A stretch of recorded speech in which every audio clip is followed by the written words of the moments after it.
ओम शांति। संगठन रूपी किले को मजबूत बनाने का क्या सिद्धांत बाबा?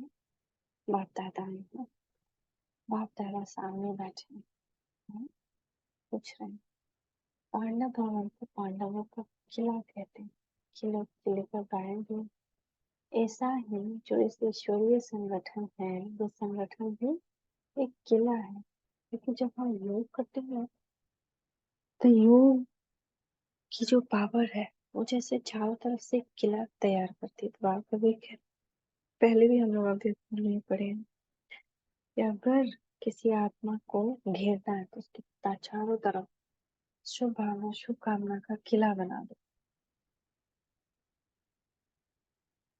तो जिससे कोई भी दुश्मन बाहर कर नहीं सके। इस रीति से मुख्य किला है संगठन का। तो कभी भी बाबा क्यों इस संगठन की बात करें, क्यों हमको सेंटर से जुड़ना चाहिए? क्योंकि जब हम सेंटर से जुड़ते हैं तो जो योग होता है, योग जो सब करते हैं, तो वो जो किला होता है तो हम जैसे उस किले के अंदर आ जाते हैं, वो सेफ हो जाता है। तो फिर विनाश काल में जो कुछ भी होगा हम उस किले के अंदर सेफ रहेंगे। लेकिन हम सेंटर नहीं गए हैं, वहां से जुड़े नहीं हैं, तो फिर बहुत दिक्कत है लास्ट में। तो बल नहीं मिलेगा हमको, संगठन किले की प्रोटेक्शन नहीं मिलेगी, तो दुश्मन जो है माया वार करते रहेंगे। तो लास्ट में तो और भी ज्यादा वार है, प्रकृति का वार है। अभी प्रकृति कितना ज्यादा ये हो रही है, कभी कुछ अपना झटका दे रही कि उठो जागो अभी भी। तो संगठन में एक बार जाकर के या वीकली एक बार तो जरूर ट्राई करना चाहिए, है ना। हम कहाँ से कहाँ पहुंच जाते हैं जहाँ हमारा मन होता है जाने। तो ये जरूरी है। तो इसमें भी इतनी मजबूती होगी, कोई भी विकार दुश्मन के रूप से वार करना। जब कोई दुश्मन वार कर लेता है तो जरूर किले की मजबूती की कमी है। यह तो संगठन रूपी किला है, इसकी मजबूती के लिए तीन बातों की आवश्यकता है। अब तीनों बातें मजबूत है तो हम किले के अंदर कोई भी व्यक्ति कभी भी कोई दुश्मन वार ही नहीं कर सकता। तो किले का काम ये होता है जहाँ रहते हैं उस संगठन का। एक है इसमें, दूसरा स्वच्छता, तीसरा रूहानियत।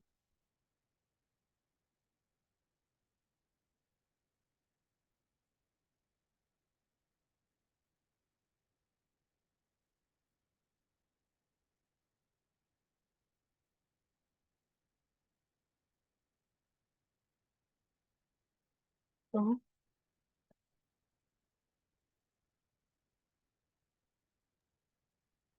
तीन बातें के बारे में थी, स्नेह, स्वच्छता और रूहानियत।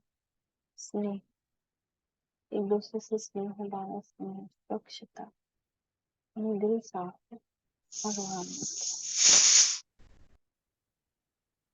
ये तीनों बातें अगर मजबूत है तो कभी किसी का वार नहीं होगा। अगर कहाँ भी कोई वार करता है उनका काम है, इन तीनों में कोई ना कोई कमी है। या स्नेह की कमी, या फिर रूहानियत की कमी है, देह हम देख रहे हैं। तो संगठन रूपी किले को निर्मित करने के लिए इन तीनों बातों पर बहुत अटेंशन चाहिए। हर एक स्थान पर इन बातों का फोर्स रखकर भी रहना चाहिए। जैसे स्थूल में भी वायुमंडल को शुद्ध करने के लिए एयर फ्रेशर करते हैं ना, छिड़कते हैं, उससे अल्पकाल के लिए वायुमंडल का चेंज हो जाता है, खुशबू भर जाती है। इस रीति से इसमें भी इन बातों का प्रेशर डालना चाहिए जिससे वायुमंडल का भी असर निकल जाए। कोई को भी आकर्षण करने की मुख्य बात यही है, कोई अपने स्नेह से आकर्षित होता है, कोई स्वच्छता से,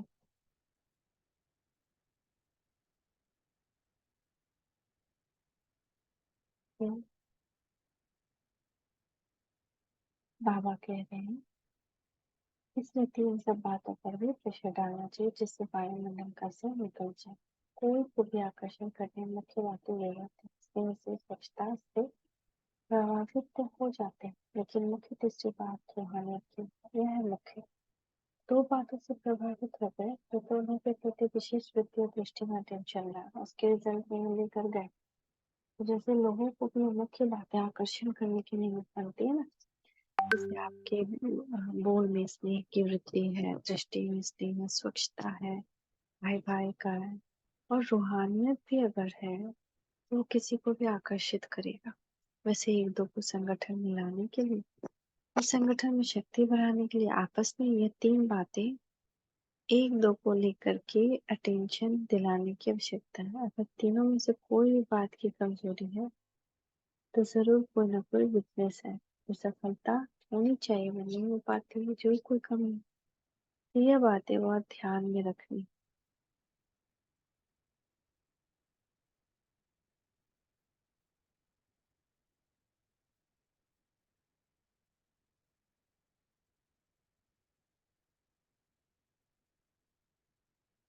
किले की मजबूती होती है एक दो के संगठन से। अगर किले की दीवार में एक भी ईंट व पत्थर का सहयोग पुराना हो तो किला सेफ नहीं हो सकता। जरा भी हिला तो कमजोरी आ जाए। भले कहने में तो एक ईंट की कमी है, लेकिन कमजोरी चारों ओर फैलती है। तो वैसे ही मजबूती के लिए तीनों बहुत जरूरी है। फिर कोई भी वाइब्रेशन भी टच नहीं कर सकता। अपने ऊपर अटेंशन कम है, इसे साकार वाहक रूप में लाइट हाउस माइट हाउस दूर से दिखाई देता था। ऐसे रूहानी की स्थिति मजबूत होने से कोई भी अंदर आएंगे तो लाइट हाउस माइट हाउस में।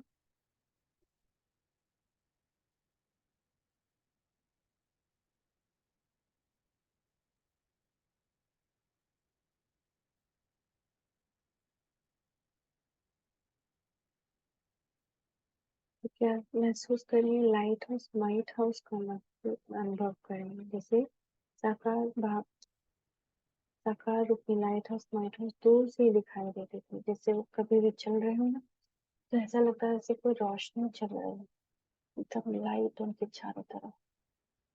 और उसी से जानकी दादी आए। जानकी दादी पहली बार देखी थी वहां पर, तो बिल्कुल लाइट में चलता हुआ एक व्यक्तित्व। वैसे ही रूहानियत वाला तब बाहर होती थी, प्रत्यक्ष दिखाई दे, तब जय जयकार होती। रामी परमाम जो कुछ चल रहा है यथार्थ तो कहेंगे, लेकिन साथ साथ शक्ति रूप का भी अनुभव होना चाहिए। यह अलौकिकता नहीं हो चाहिए। यह स्थान अन्य स्थानों से भिन्न है। स्वच्छता व स्नेह की दुनिया में भी अल्पकाल का मिलता है, लेकिन रूहानियत का भी ईश्वरीय कार्य चल रहा है, कोई साधारण बात नहीं है। यह अनुभव यहाँ आकर करना चाहिए। यह तब होगा जब अपने अलौकिक नशे में रह करके निशाना लगाएंगे। ये लक्ष्य जरूर रखें।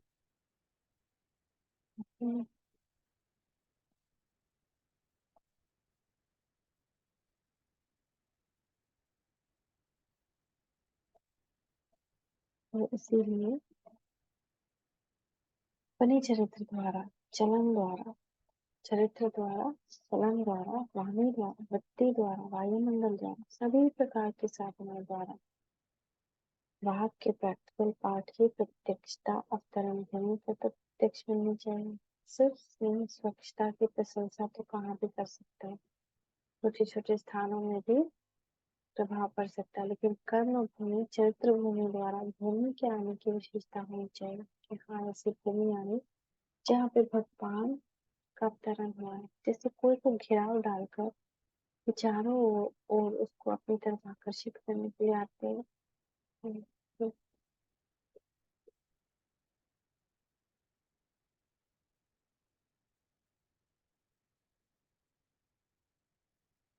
तो इसीलिए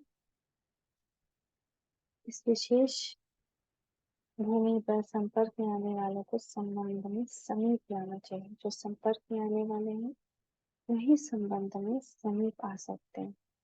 तो जो सतयुग में क्लोज रिलेशन में होंगे श्री कृष्ण के, ब्रह्मा बाबा के, वो यहाँ भी उनसे बहुत क्लोज होंगे।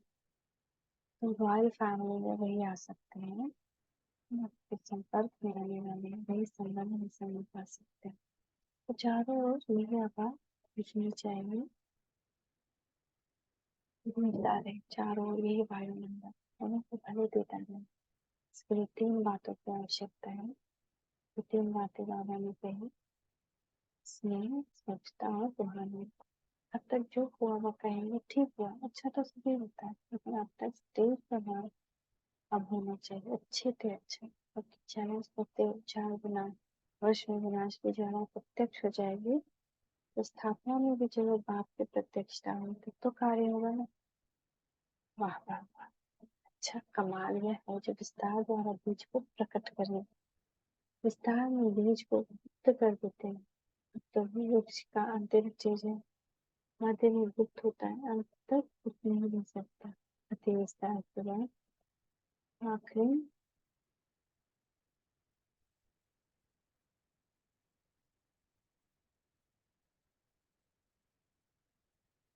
बीज ही प्रत्यक्ष होता है ना, तो मनुष्य आत्मा के नीचे होती है, जो वैरायटी में आकर्षित होते हैं, अधिक आकर्षित होते हैं, लेकिन आप लोग इसलिए निमित्त हो, सभी आत्मा को वैरायटी व विस्तार के आकर्षण से अटेंशन निकाल कर बीच तरफ आकर्षित करना है। अच्छा, मतलब बाबा क्या कह रहे हैं, अभी ब्रह्मा कुमारियां प्रसिद्ध हुई हैं, शिव शक्तियां प्रसिद्ध हुई हैं, कि जहाँ चांद पर भी शिव शक्ति का ही वहाँ नाम रखा गया।